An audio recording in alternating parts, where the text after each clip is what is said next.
Good morning, everyone. My name is Roberto de Azevedo. I am chairman of the executive committee of the Brazilian American Chamber of Commerce and a volunteer for more than 40 years with this organization. I'm very happy to see this full house in the presence of Ambassador Garha. I think it's the first event you've been here before, I'm sorry. So also like to welcome Minister Marisol Romares and also Ministro Fernando Sena. Glad to have you here. Well, I think that's a very interesting subject. I was talking to Mariana about my background, and I'm so happy to see this discussion so live with so many people that understands the situation, the problem, and how to deal with it. So at this point, I'd like to ask Ambassador Garha to take over and formally open the event. Thank you all.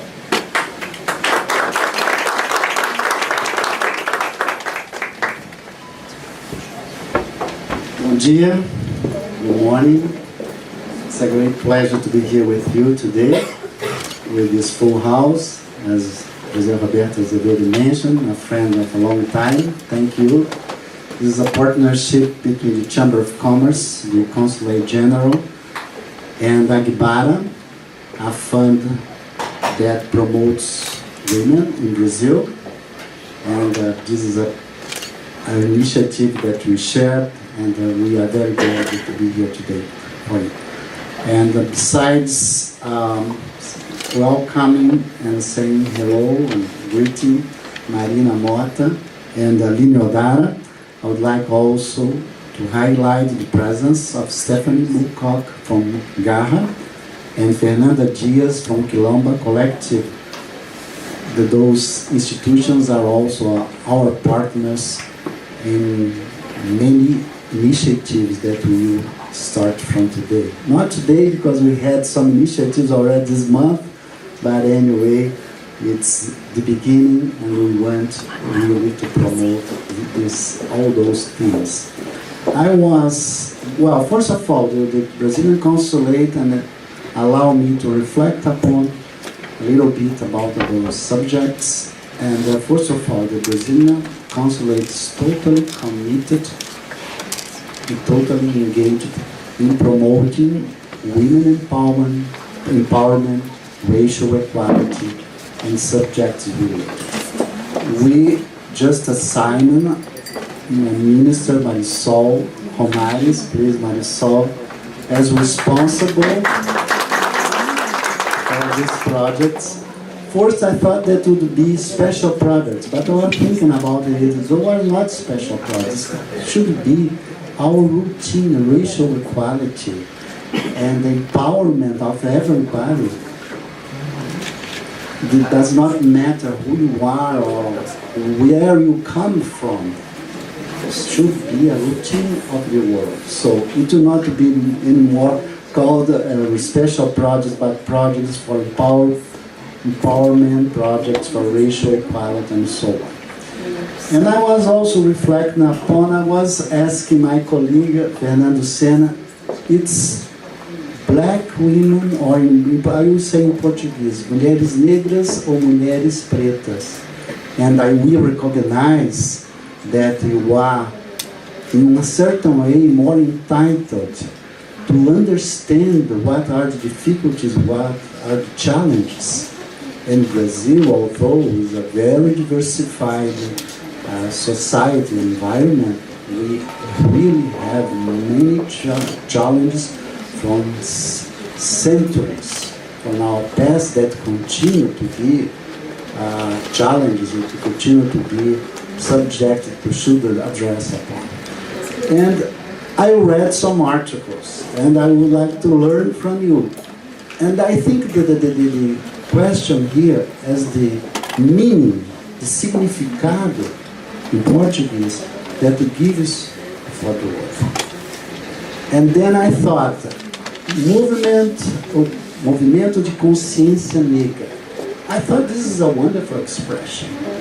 And this is a very positive sign of how we should be committed, because the world is divided in so many categories.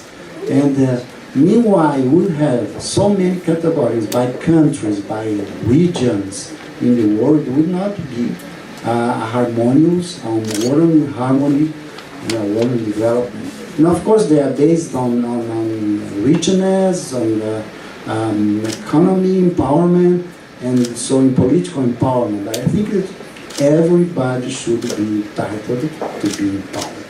So, be sure of our commitment.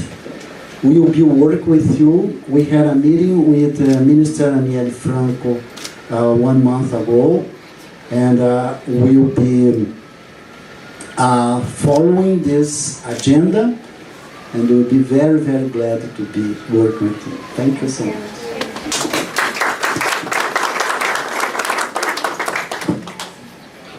Thank you, Ambassador. So good to hear those words. It's so reassuring that the Brazilian government can say that racial equality should be a daily effort.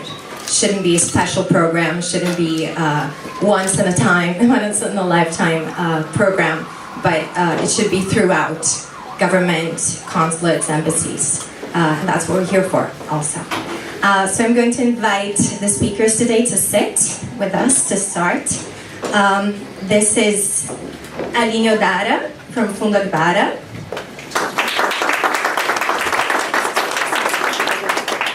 Fernanda from Kilomba. Sorry, Fernanda Diaz. And I'm going to try my best, Stephanie Mulcock from Garra. I'm Marina. I'm a political scientist from Rio, and I've been working on empowering Black women for 15 years. I've been doing this in Brazil, in Colombia, in Haiti, in East Timor, in France, and here in the US, where I lived in DC for some time. That's why I have this funny accent.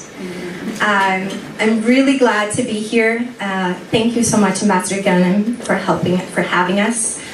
Minister Sena, Minister Marisol. It's so good to see a female diplomat in a high position.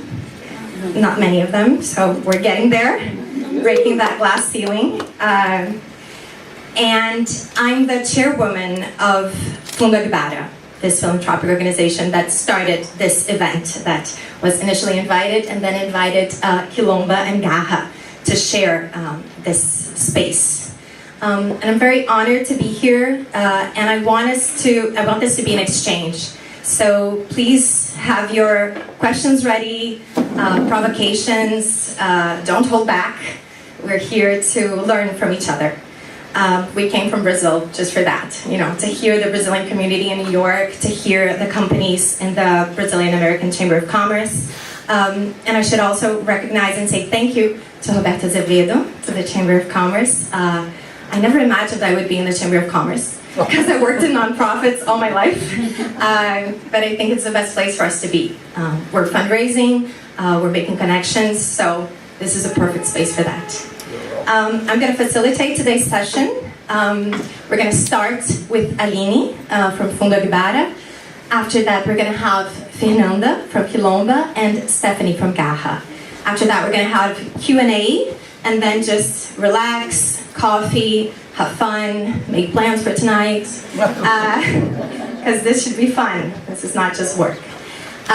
Before starting, giving Aline the floor, I'd also like to acknowledge the presence of Rebeca Tavares from Brazil Foundation, which is a partner of ours, Eliane from the Grupo Mulheres de Brasil, which is a very important group of entrepreneurs, female entrepreneurs in Brazil, and Thalita Matos, who is also a part of our board, of Agbara board, and gave us the honor of having a kid in the room, which always makes things lighter and better. So talking about inclusion, right, we have everyone here. So we're going to start by showing a video from Fundo Agbara, and after that, we're going to give the floor to Aline. That's it.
Mulheres negras sustentam suas comunidades e nós, do Fundo Agbara, acreditamos que investir na criação de acesso a direitos econômicos para essas mulheres, renda digna, trabalho digno, é mitigar uma série de problemas sociais, como trabalho infantil, fome, analfabetismo, desemprego, violência doméstica e o genocídio da juventude negra.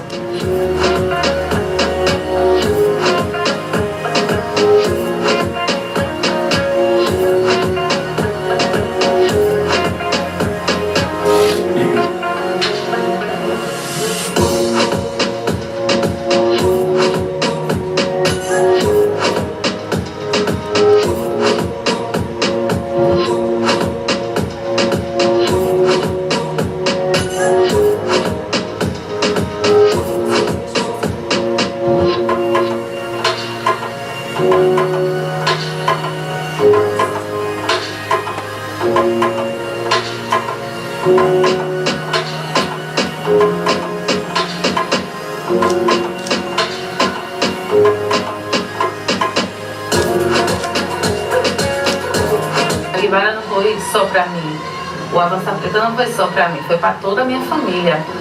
Eu consegui ter um retorno financeiro com a Ânima. Esse projeto, né, dessas formações que vieram, que foram riquíssimas para as nossas vidas, né, para os nossos dias, para a nossa luta, e me fez ultrapassar mais um. Dizer assim, eu consigo sim.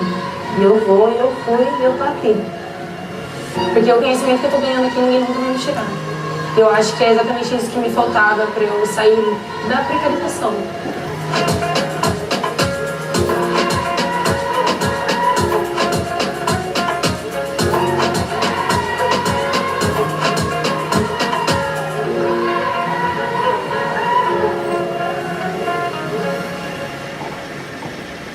Thank you. Aline, you have the floor.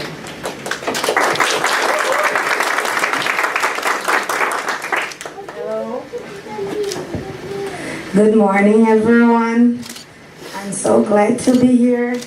I'm Aline Dara, an Afro-Latina woman from the countryside of the state of São Paulo. I'm a social science educator and also a master degree student in education.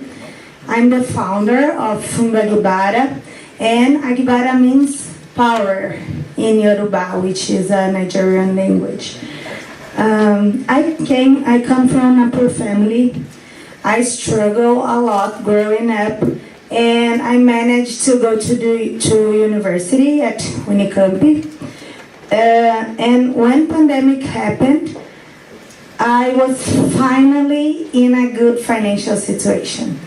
And the numbers at that time showed me that Black women were the most impacted by the economic crisis.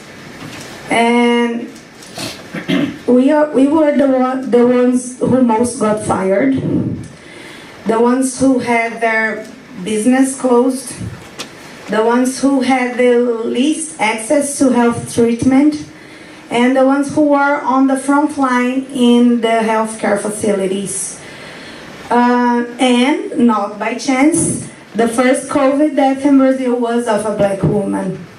So I decided to create an organization to support Black women to generate income. And with the credibility that I had in my community and also my articulation, I created this innovative organization that is the Fundo Agbara, and which has the mission of ensuring that Black women can access economic rights in Brazil. As you know, Black women are the basis of their families and communities. So when we promote, as I said in the video, and when we promote access to economic rights for Black women, we are talking about mitigating a lot of social issues as illiteracy, unemployment, school dropouts, persecution of Black youth. And so we are a small team in Agbara, but we know how hard it is to be a Black woman in Brazil. That's why me, Fabiana Aguiar, the co-founder, Julia Mota, Livia Maria, we do our work with excellence. With our unique perspective and experiences, we empower women and their businesses, offering seed capital, technical training, and effective solutions. Our results speak for themselves, and we are really honored to share this morning with you and tell you more about Black female leadership. Thank you.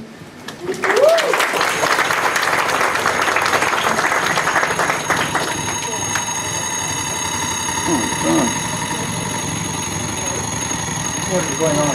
I don't know.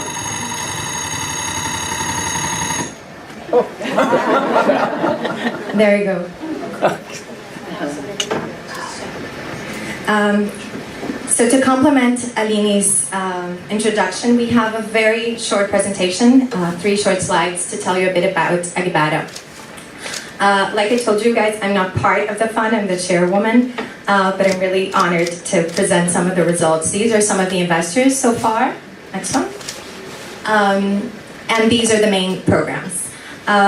Like I said, we want to tell you guys a bit about what it is like for the Black women that Fundo Agbara supports. So I'd like you guys to imagine you have a low-paying job, you're probably a domestic worker, you're probably between your 20s and your 30s in Brazil, you live in your boss's house, you have no limitation for the hours that you work, so you start working when your boss's son wakes up, and you stop working when your boss's dinner is done. You have no job security. You don't know when you will be fired or till when you have that position. And you have no bargaining power for your salary. So as we are in a chamber of commerce and many of you work in companies, you can imagine how that would be called, in a formal job market. That's exploitation. That's not a regular, safe, sustainable employment. And that was the position of most Black women when the pandemic hit. They were working as domestic workers, they were working as garbage collectors, they were working as nannies, and lots of them got fired. So the FGV, the Fundação Getúlio Vargas main research on employment and unemployment during the pandemic shows that Black women were the group that were the hardest hit during the pandemic. And lots of them had to become entrepreneurs. It's not like Zuckerberg that they had a genius idea and then they just felt like creating a company. They had no other choice. They had no employability, they had no formal training, so they started cooking and selling quentinhas, selling their food for people who are at home, ordering iFood. They started making jewelry, they started making crochet, they started making all these handcrafts and domestic activities to generate income. The problem is, to start doing your quentinhas, you need capital, and they couldn't access credit. So Aline's point of creating an innovative fund, very different from most philanthropic organizations in Brazil, is basically giving seed capital to women who never had capital before. So they don't have a good credit score. They don't have a good track record in business because they never intended to be businesswomen. They just had to. So it's entrepreneurship for survival. It's not entrepreneurship for the fun of it or to try out new things or to put a rocket into space, if you guys know what I mean. It's entrepreneurship for meeting your family's basic needs. And that's what Aline started supporting. As she said, she was in Unicamp and she started doing a vaquinha, crowdfunding initiatives with everyone around her. And initially people donated 20 reais, 100 reais, 400 reais. And at some point she realized she had enough money to empower and give seed capital and training to 400 women. Now we've gotten to a number, can we go to the next slide please? Of much more impact than that over the past 2.5 years. We're going to be Agbara is going to be 3 years in September, and we have over 3,000 women impacted. And this should not be like, it shouldn't sound like 3,000 is enough. 3,000 is nothing compared to the population of Black women in Brazil who can't access formal credit, who can't access philanthropic grants, basically have no experience in even applying for a grant, who can't access governmental funds. Desse is not looking to give credit to small entrepreneurs in the peripheries of the cities. And so Agbara came to fill that gap and started making grants, very small and then bigger. It started with between 600 and 1,000 reais. And now they're giving grants between between 1,000 and 5,000. Is that right? Yeah. Sorry, numbers are not my thing. And basically, there are a bunch of success stories. I'm going to tell you just one of them from an entrepreneur that has a business that's called Dona Larica. Larica is a way of saying hungry, so a funny way. She's from Salvador, and she basically had a small barraquinha, vending space, I don't know how to say that, to sell hamburgers. And then she wanted to expand her business because, like I said, during the pandemic, everyone was ordering food, right? It was the delivery boom. And she got a grant of 1,000 reais from Agbara. She managed to do her marketing strategy. She got a logo, and she expanded her Dona Larica business. And now she's no worries. And now she has a much more stable business and is managing to deliver her hamburgers and her food to all over Salvador. She didn't come for us for a second grant. The one grant of 1,000 reais was impactful enough for her to really establish her business during the pandemic. So that's the type of thing that is priceless, right? That's all I had. I hope you guys have questions and provocations, and we can talk a bit more during the Q&A. Thank you, and I'm going to give the floor to Fernanda.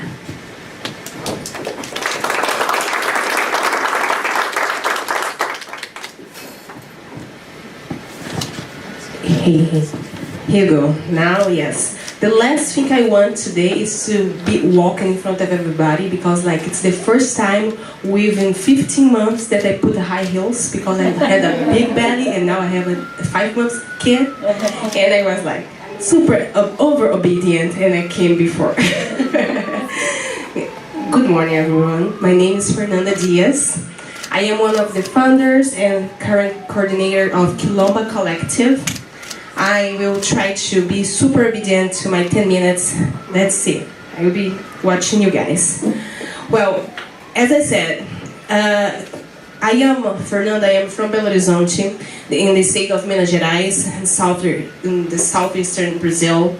I was raised in the periphery of the city and then in the metropolitan area, Vespasiano City. I am an educator, researcher, project manager, first generation in college, and currently I am a doctoral candidate in anthropology and education at Colombo University.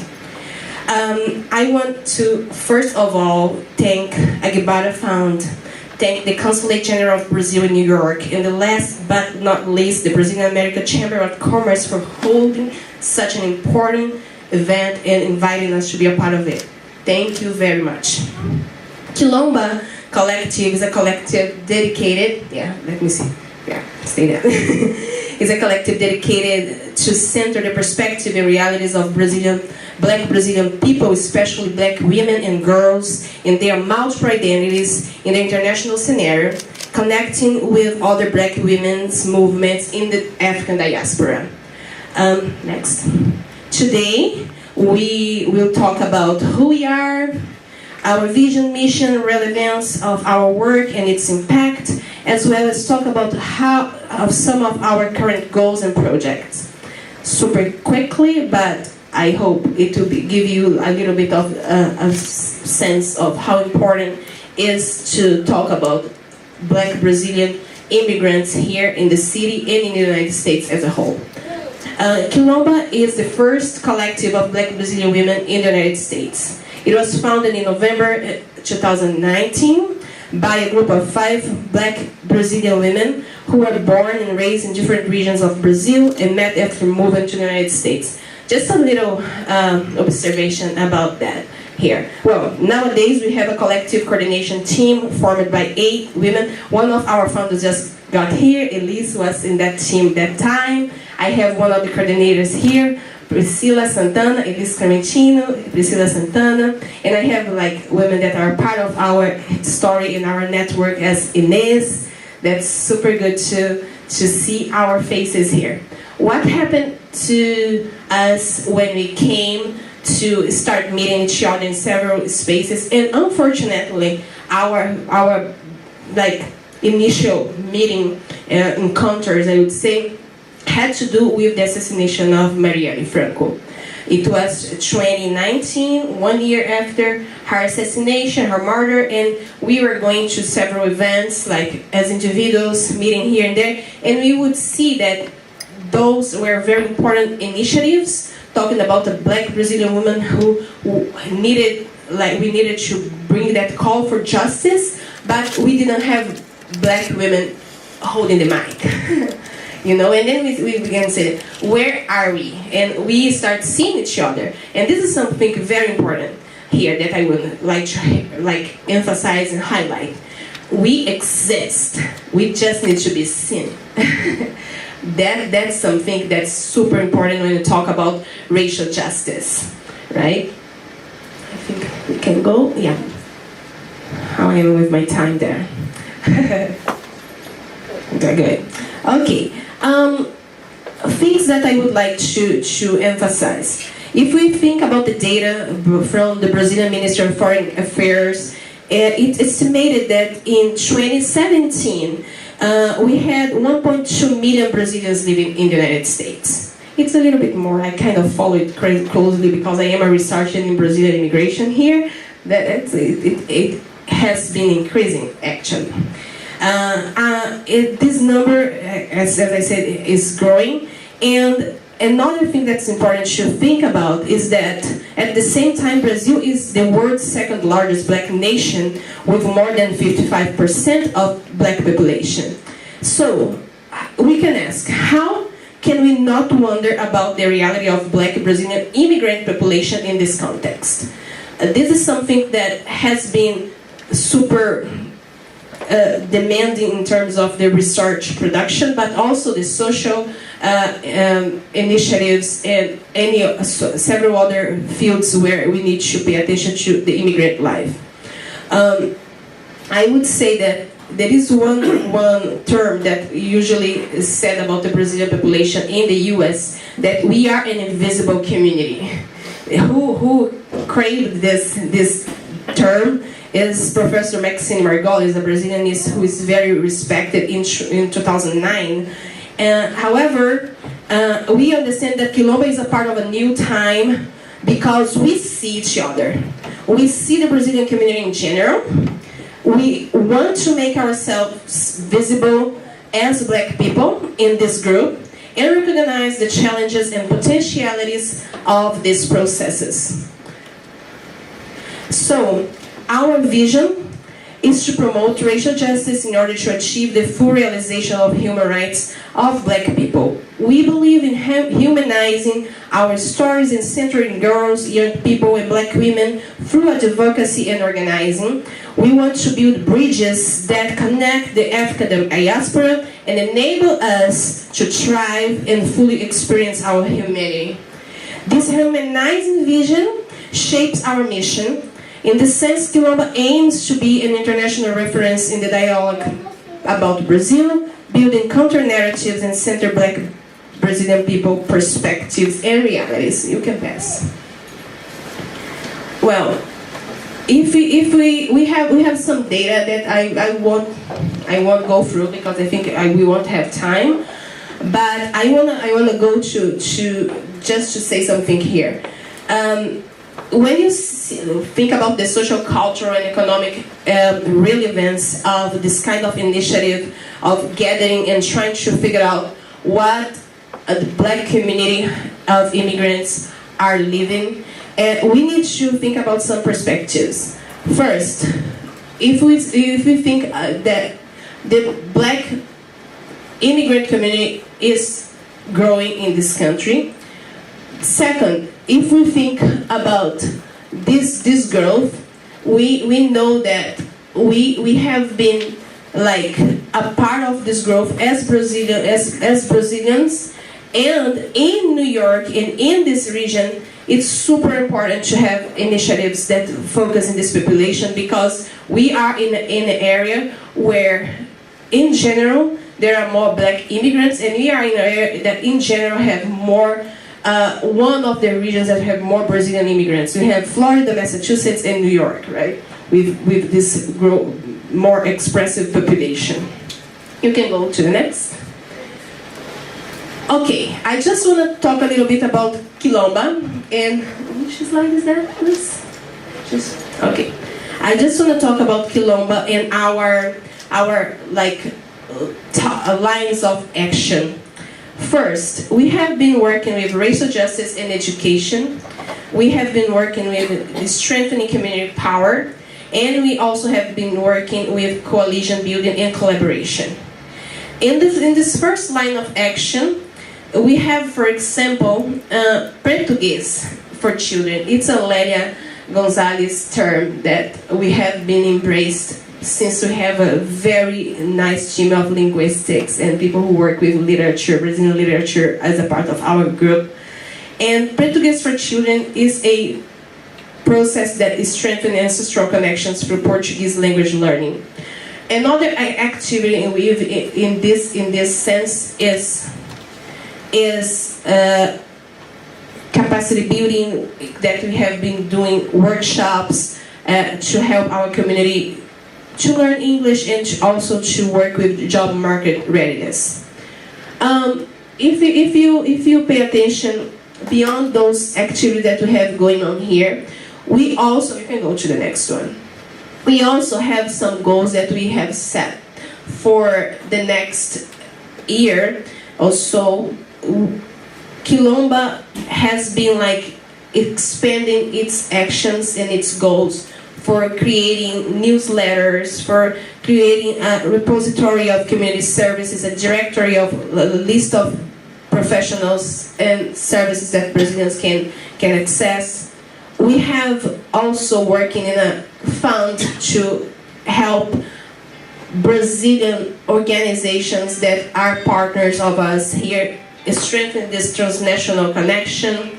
We have been like working in initiatives that has to do with literature as Kilomba Verse, and also language justice organizational initiatives with a group of interpreters that we have been preparing to work in events that are socially and racially related.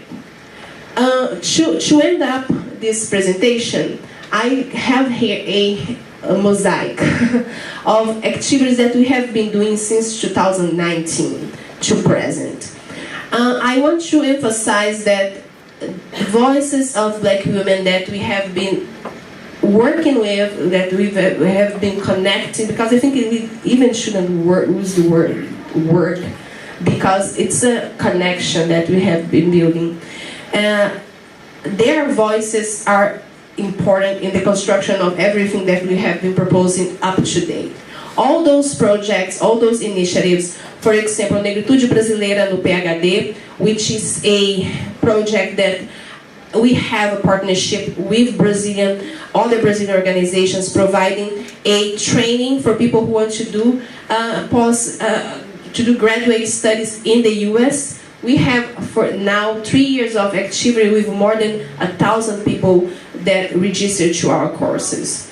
And we have more than 10 people who were admitted in PhD programs here in the United States with a scholarship based in this training that we have been giving them.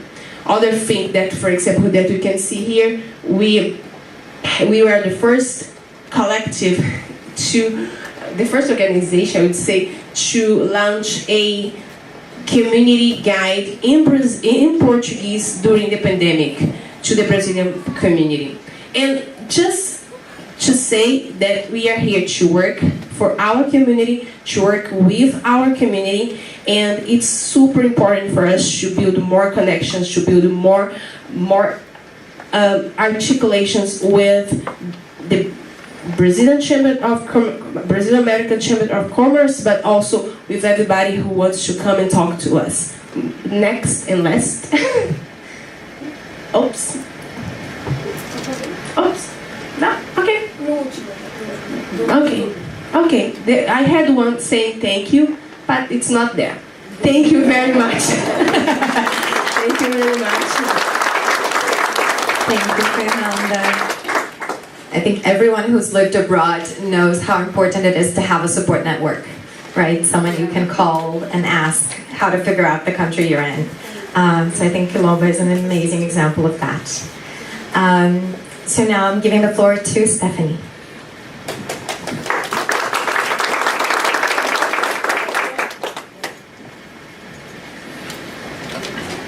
Hi, everybody.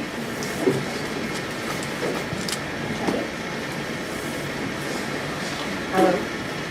You can help. Hello. Hi. Hi, everybody. First of all, everybody just look around. Just look at the people around you. See all the incredible, diverse faces next to you. Yeah, that's not common. That's pretty incredible. So thank you to the Chamber for allowing this space so that we could have this conversation. And thank you to Fundo Agbara for inviting us to be part of this. Truly, thank you.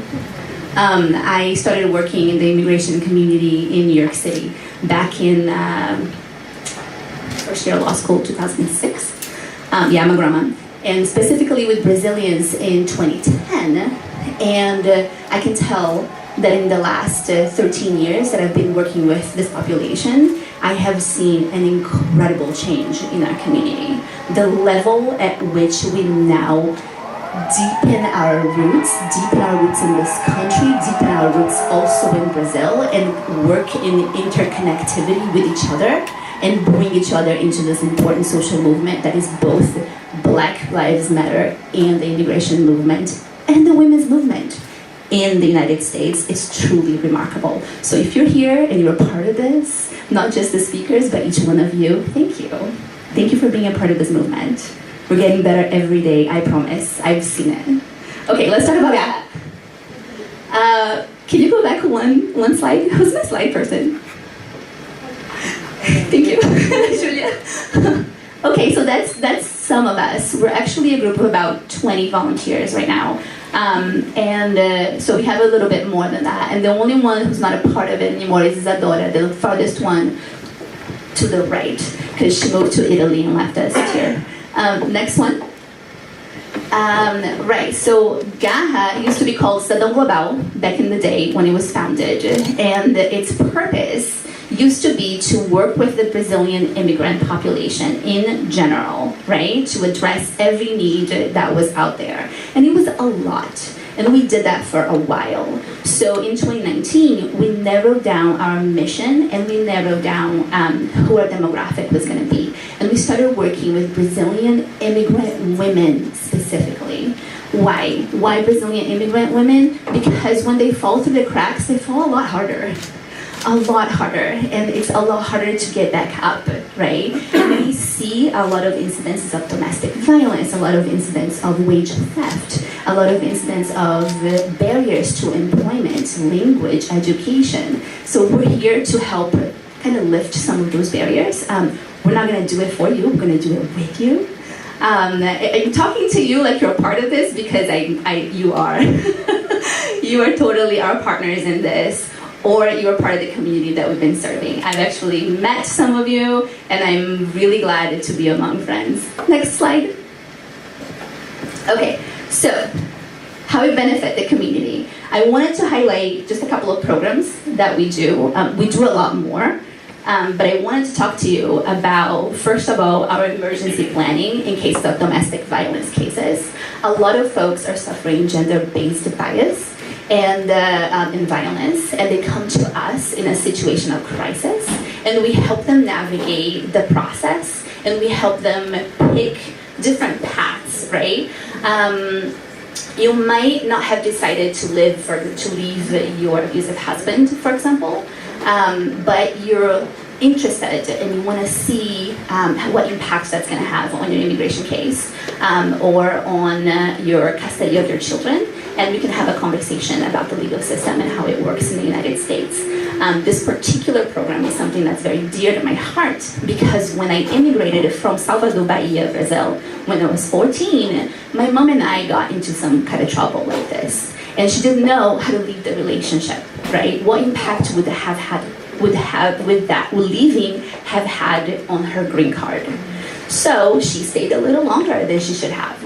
She had all kinds of barriers against her. She spoke English, but her accent was mad heavy. So she didn't have the self-confidence.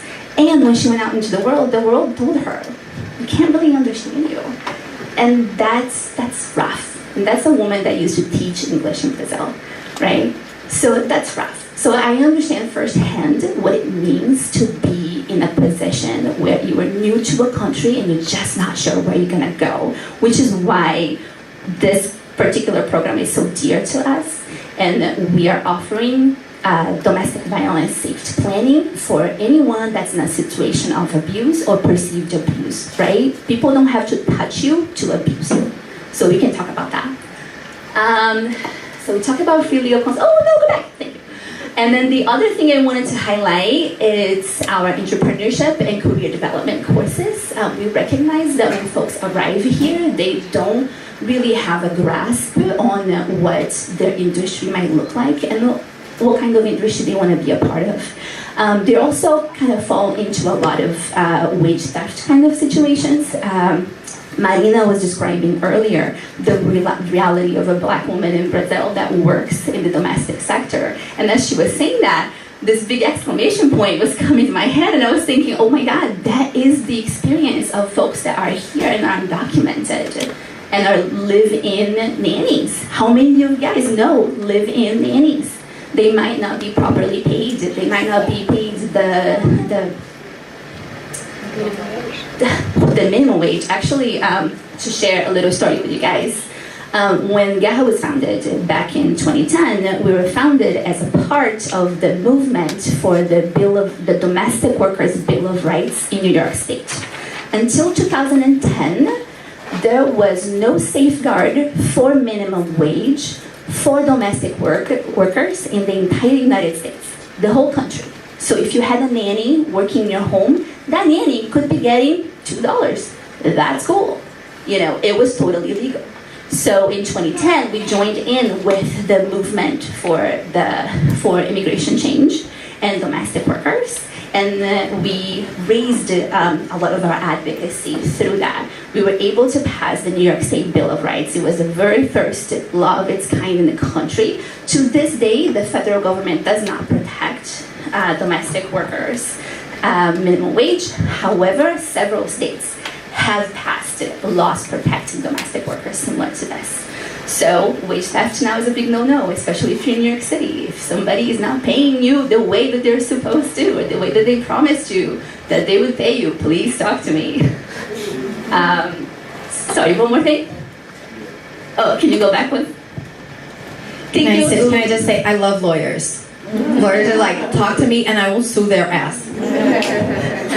Sorry. Just to say, we won't pick up your case, but we'll help you with an attorney. Because I'm the only attorney on staff. Thank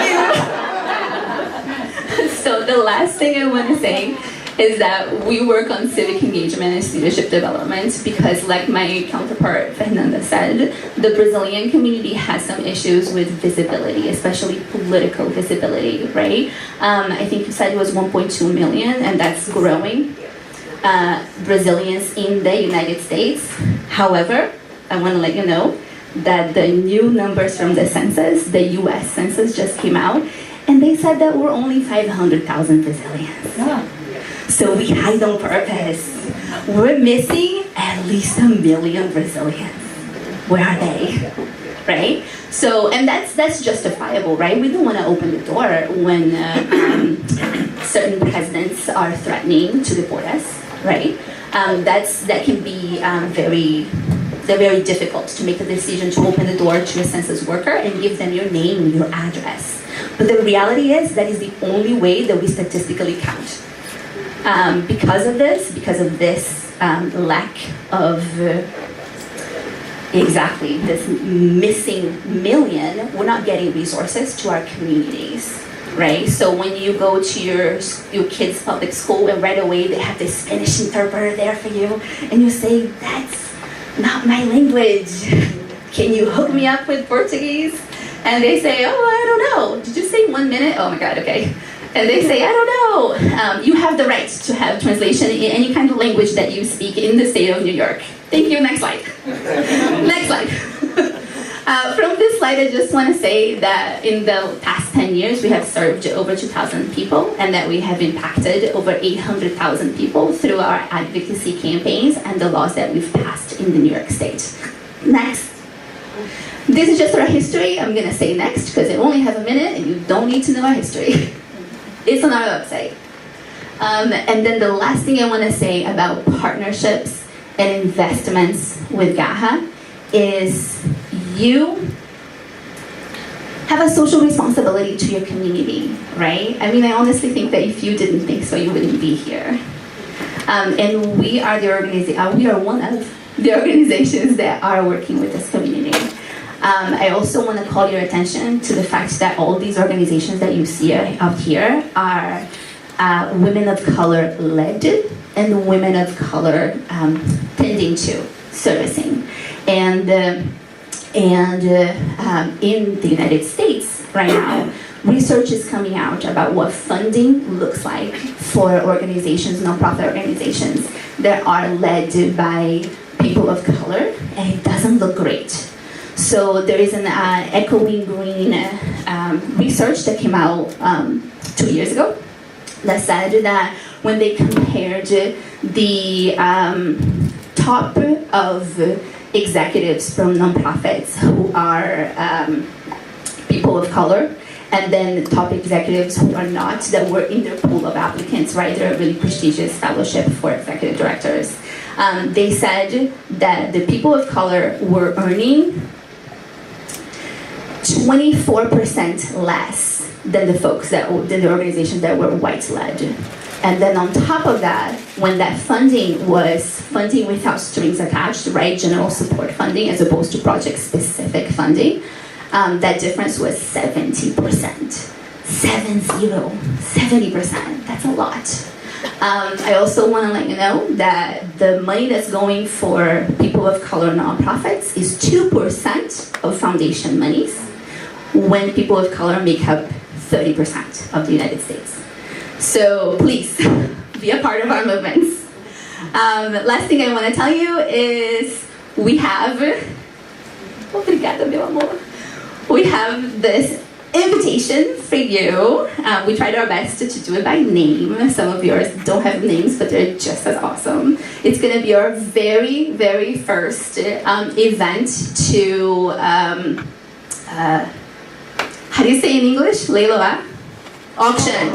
Thank you. Very first auction for Garra. It's going to be on August 29th. I hope to see you all there. Also, tonight, the consulate, plug in, I am also consulting with the Brazilian Women's Space with the consulate for a little over a year now. And tonight, they're going to have an amazing event for the LGBTQIA community, and I'll be speaking about diversity rights and the right to not be discriminated against. We're also going to have a beautiful show and with I saw the list of songs, and I'm like, am I going to sing too? I'm so excited. And what else are we going to have? Oh, someone is going to explain to us, a professor from a university is going to come and explain to us what Pride is, what the movement is about, and how it got started in New York City. Okay, thank you so much, and thank you especially for the tolerance of going over the time. Thank you. Sorry that I advertised your services as a lawyer.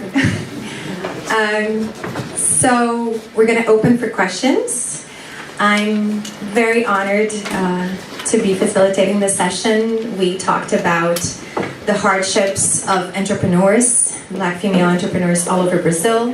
We talked about how Kilomba is connecting community here, is making community here for students, for activists, for immigrants in general, and how important that is. And supporting Brazilians who want to access graduate programs here. That makes a huge difference for everyone's career. We all know that. And we talked about how Garra is giving legal support to domestic violence victims and to everyone that is going through any vulnerability related to immigration. We're going to fix that in a second. Just so you guys know, this is the QR code for the website of the three organizations. And I highly encourage you to point your camera at that at the end of this and look at the website, because there are many more informations and stories and examples of social impact led by Black women. Who's going to start the Q&A question? The Q&A session. Perfect. Can I ask you to say your name and your affiliation or zodiac sign? My name is Jose Antonio. Nice meeting everybody. Closer. Oops. My name is Jose Antonio. Nice meeting everybody. Question for you, Stephanie, on the wage theft. I'm just curious, how well protected by law are people protected from wage theft? Is that something they can actually fight for and win? We're going to get 2 more questions. Do you have one? Please. Lydia, can you get them the... Sorry, one here and then here? No? Okay, just a second. Please go. Hi, my name is Torres Pellichet. My company is Pellichet Production. So my question to you is, on average, what do you think the normal, the highest level of education women are accomplishing in your area? Thank you. In Brazil, right? Perfect. No? Here. Mine is not just a question, but to congratulate you and the consulate to embrace this initiative. I think it's absolutely fantastic. And I can tell you that you have my commitment that we're going to include the chamber, the radar of the chamber, this organization. And if we can help in any way, we'll try our best. And just a small mention, Fernanda, I think, mentioned Maxine Margolis. I had many meetings with Maxine. She made one of the first but the last study of the Brazilian community. We need more of that here to understand how deep the problems of Brazil is being transferred to the US and need to be solved here. And finally, to Aline, you said that you deal with people 18 and over.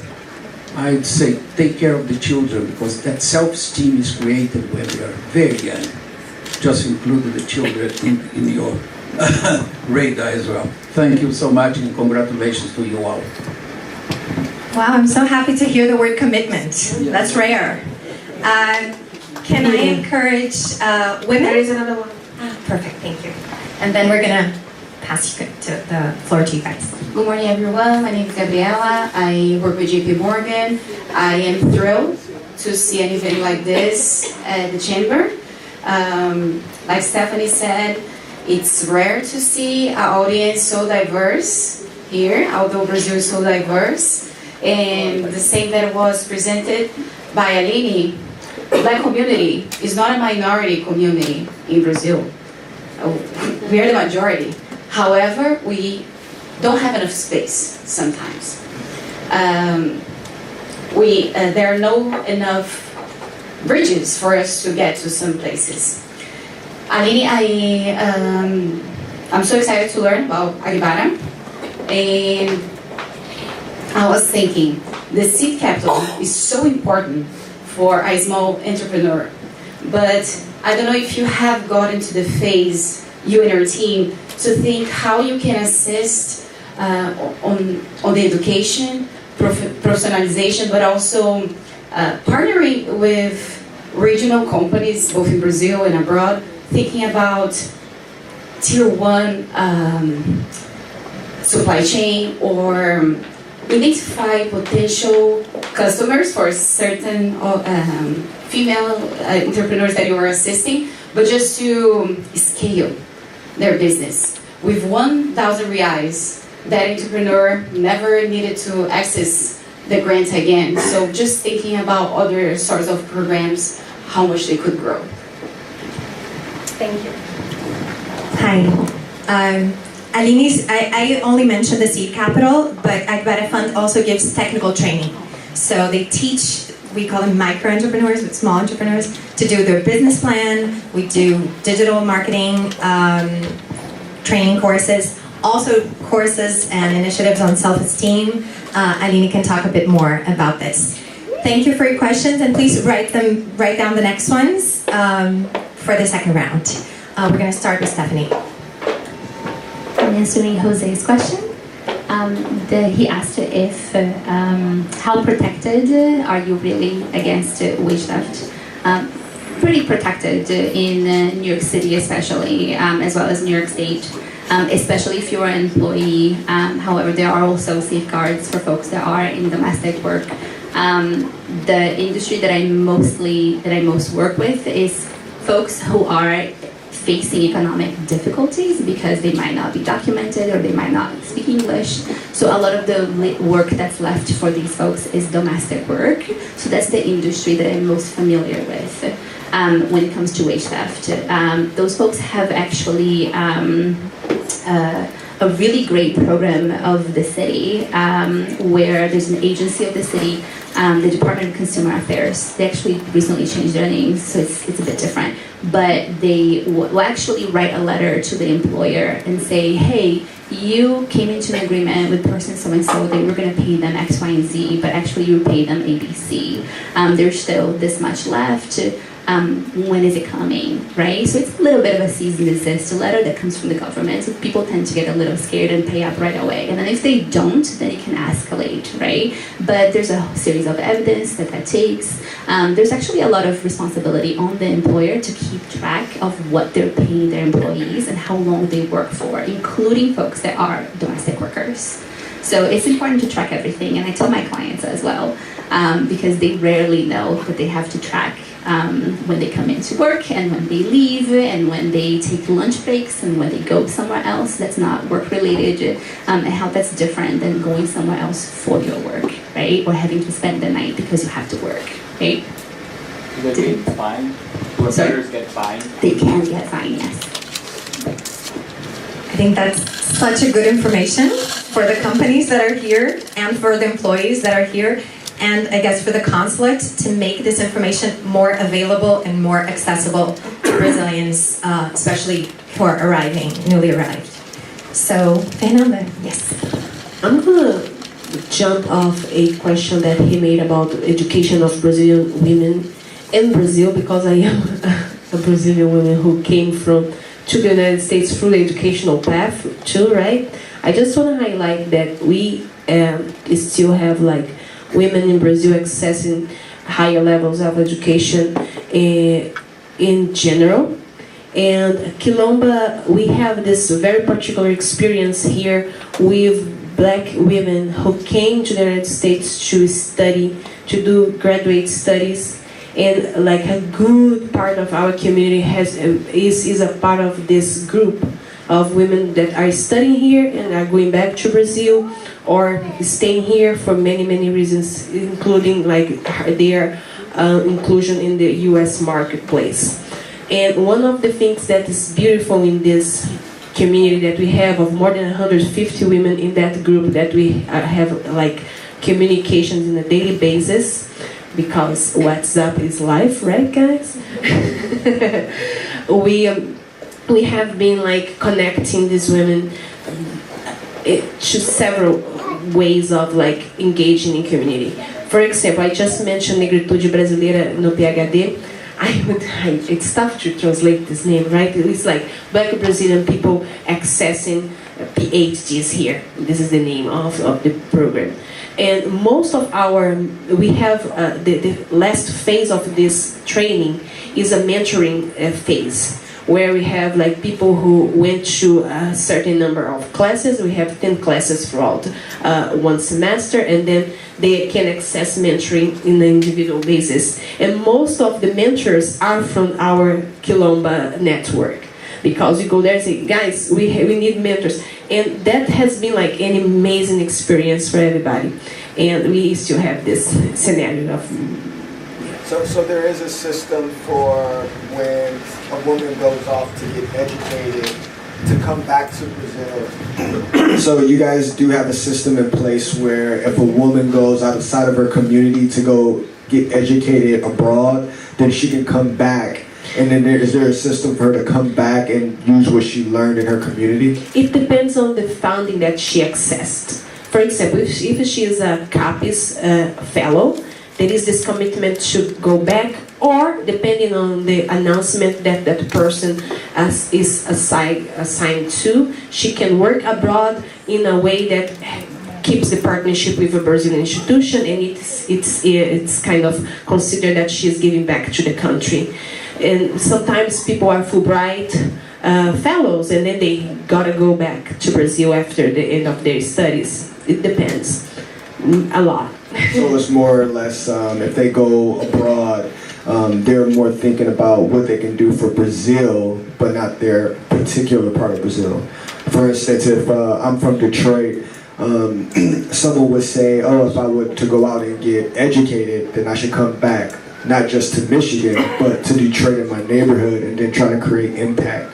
It's more, I would say, like a personal, individual choice than a commitment that has to do with the funding system that the person accessed. Yeah, there's no formal commitment to go back. You can come, study here, move to France, take that education with you, right? But what I see is that everybody is trying to keep the transnational connection. Everybody that I have been talking to, including myself, who is in this position too, we are kind of trying to keep this connection. Okay? Thank you. Okay, let me just mention, Mr. Azevedo, how important it is to hear you saying about this commitment to keep the connection with us and open your doors for us. We really look forward to making this relationship each day more strong. And I want to say Maxine is an important researcher, and I feel happy because I am a person who is Maxine's student, and also I'm trying to keep this process of working with Brazilian immigrants here. But more than that, and I am an anthropologist, an educational anthropologist right now. My research is a qualitative research, but we need quantity, we need data, we need investment to generate data.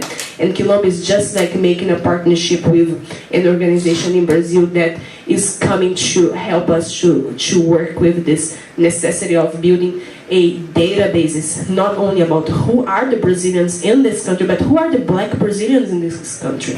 If we look, like if we do the neck test, we see each other, but we know almost nothing about each other. We know almost nothing about who we are, where we are. Soundtrack on. Okay. That's beautiful. Thank you. Okay, and just say about including children in our actions. I'm only gonna, as mentioned, talk about that. But Kilomba has been working with children in that perspective of Portuguese as heritage language, with a very, very careful and kind of conscious effort to bring the importance of our African roots in Brazilian Portuguese language. So we have many things going on, and we are sure with you that we can't forget our children. Yes, Mr. Azevedo, and we started supporting Black women, but we already noticed that it is important also impacting Black women. We are also impacting their families, because Black women are the center of their community. So, but we also understand and think about, we are designing our program to attend black girls and also young black women since 16. So it is in our pipeline. About your question, Gabriela. Since the very beginning, we are caring, we are paying attention about other kind of developments.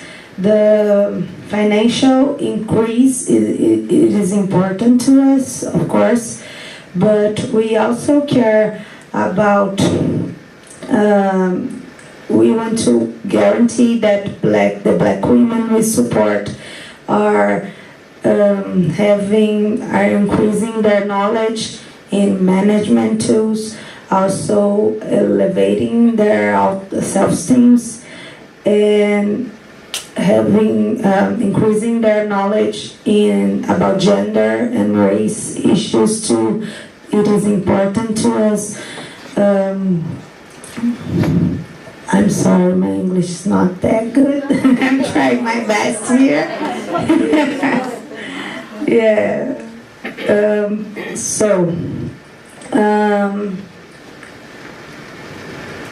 And also it is important for that women that they know about how important it is articulate themselves as community. So in our 2 months journey, we offer a 2 months journey, and the financial support comes in the end of the program. We have technical training, also the citizen political training, and they have mentorship too. And we think too about legacy. You know, we are here because there was a legacy, and we need to take this legacy to the future. So we think also in long-term impact, and so that's why we have actions in advocacy. We want to ensure that black women are being part of the building of public budget, and we are creating now a data center to support our work. So that's it. And if I can complement, there is a goal at the last strategic meeting they had of connecting women to suppliers and to consumers, but there's not enough staff for that yet. There's not enough technical capacity. So that's one of the reasons they're fundraising, to actually do a bit more than just give the technical training and the financial support, but to actually work on making connections. Because like I said, new entrepreneurs often don't know how to get to their optimum, to their ideal consumer, or to find a cheaper and better supplier. So that sort of business skills would be amazing. And I would say that's also on the pipeline. And we have also a diversity consulting to diversify our recipe, but not also. We think and we act in the sense to include the women we support in the supply chain of these companies. More questions? Great. Livia, can you start with him? And then Talita. This is gonna, just to let you know, this is going to be the last round. So I encourage all of you to get it out. I know you want to ask things. Hi everyone, my name is Edson, I'm Brazilian, and I've been living over here for over 30 years in New York City. And it's interesting what the chairman of Chamber of Commerce and also the ambassador mentioned. For the past, I would say 5 years, really the upper structure in Brazil is seeing blacks now. Because as you can see the pictures over here, and the pictures over there, it's like Brazilians is only one color. And we hear that we are 50%. So finally, the people in power are seeing us over here. So I really want to thank them for this, and it's about time. And my question is to Fernanda. Fernanda, Brazil is very diverse regarding race. Now we had the election and the former president lost and he got half of the vote over there in Brazil. And I think he even won over here in New York or in the US. How you tell or convince people or tell them that they are black, they are not white. So during your research or talking to Brazilians, because a lot of Brazilians, they don't think that they are black, they think they are white. I mean, some of them, when they get over here, they found out that, oh, I'm not really white, I'm Latino or I'm black. So can you just tell us a little bit on that? Thank you. Who's next? Talika. Yes.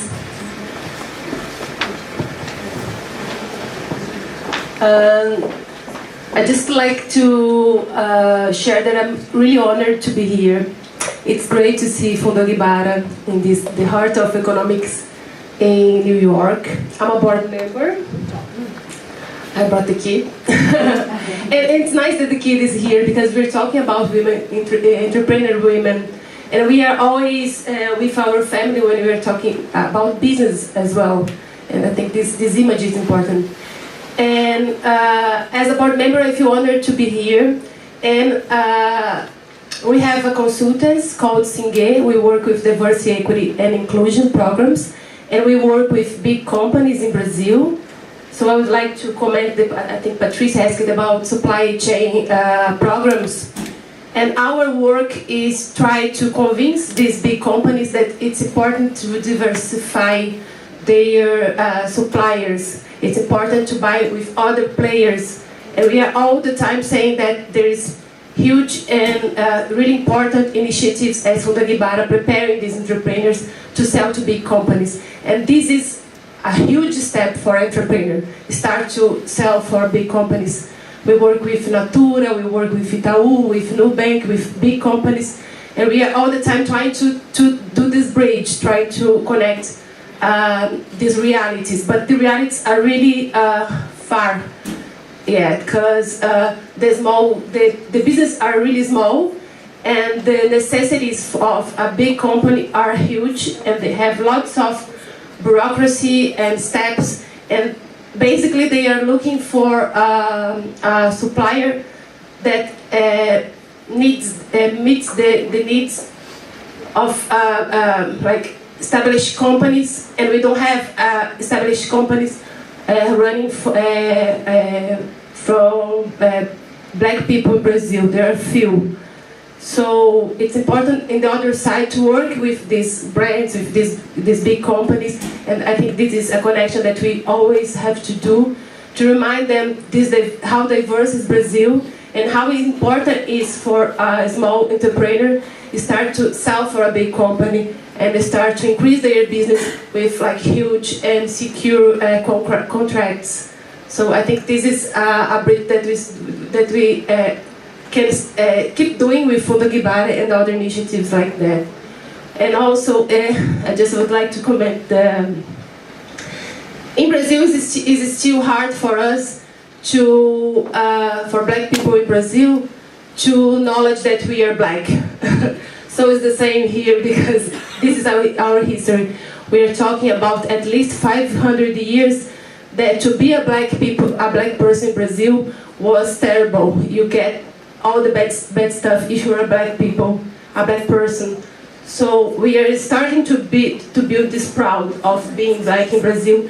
This is really new. You can see the new generation. They're really empowered. And this is the generation that Fundo Agbara is working with. So that's another reason that why the fund is so important for black women in Brazil, because we should see ourselves as big.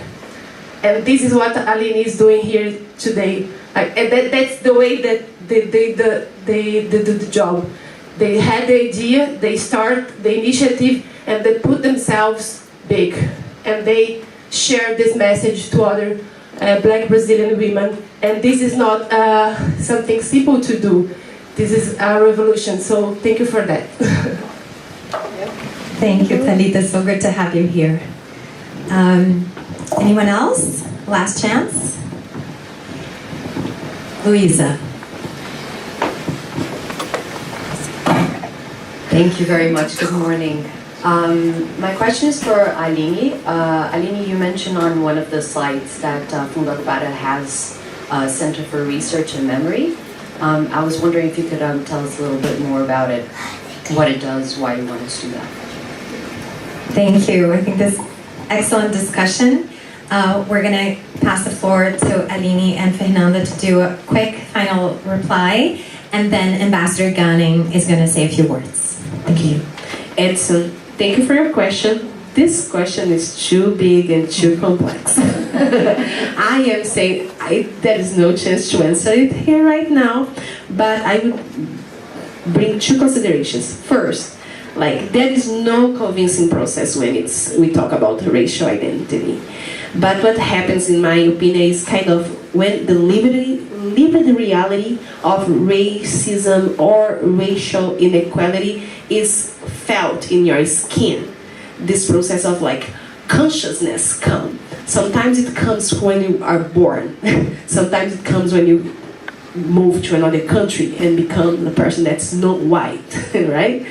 But this conversation is so huge, and my suggestion, taking this opportunity that we have the ambassador here and his team, is that we could partner with Kilomba and the Consulate to hold a seminar to talk about racial relations and racial identity when you become a migrant in a country as the US, and how you navigate, because we have another racial system that's so strong as we have in Brazil here, and this brings many mass in the mind of many people, but also a lot of racial awareness for Brazilians who don't see themselves as black in Brazil and come here and say, oh, I am something that's not white.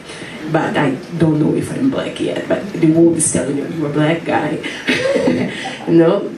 So I would like to put it here, because we can kind of work in this conversation and bring the community to talk with us and bring their experiences too. So good to have an anthropologist with us to talk about racial relations. Aline, please. About our Data Research and Memory Center, we are funding in this moment. We just received a grant to create it, and for us, there's no qualified data about black women in Brazil. There is, but only few.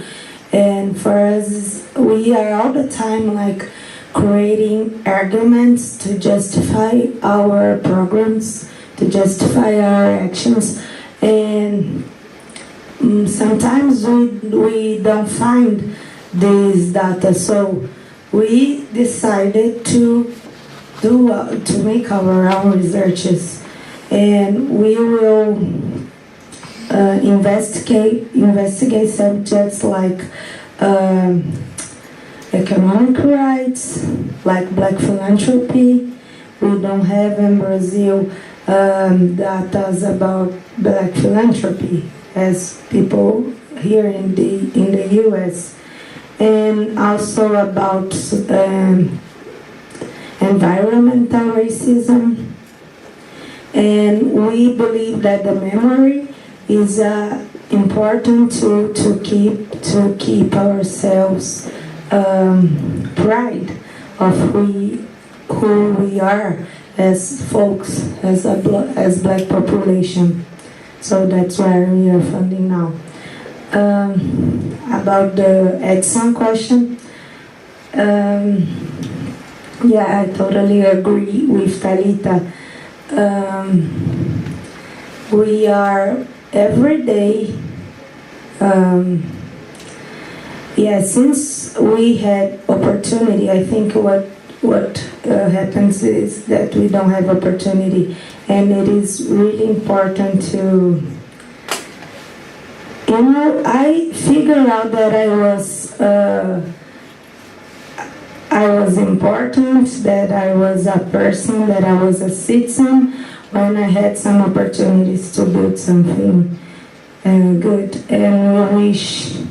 And that made my self-esteem increase. So I think all that we need as Black folks is opportunity. Perfect, thank you. I just want to compliment that, saying that it sounds unfamiliar to hear Black philanthropy, just because philanthropy has been historically done by white, global north, very rich families. And I think one of the things that Agbara is doing is trying to change that concept. And one of the concepts that people are discussing in Black philanthropy is how enslaved people, when they managed to buy their freedom, they would find a way to generate income and to pay for the freedom of their other enslaved brothers and sisters. And that doesn't sound like philanthropy, but that's the sort of disruptive narrative that Agbara is bringing to this field.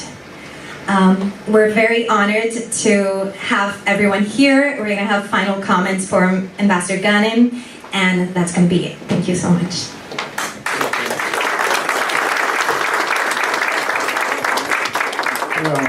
And first, to congratulate you for your presentations, wonderful. This is why you lead, and this is why we should extend this leadership. To respond a little bit to your question, I think Brazilians are from all colors. I am olive, and so on. We are black, we are white, we are yellow, we are green, we are all colors. Indigenous. Yes, indigenous, exactly. So, and finally, to follow up this meeting, we have, this is a workshop, in fact. We have a meeting with Kilomba next Monday with the presence of Stephanie, which is a long partner of the Consulate for empowering women. And we'd like to invite you as well. We will be discussing initiatives at the Garra Fund. We will be next Monday discussing initiatives to racial equality, empowerment for women, etc. Okay? Thank you so much. Thank you so much. Thank you, everyone.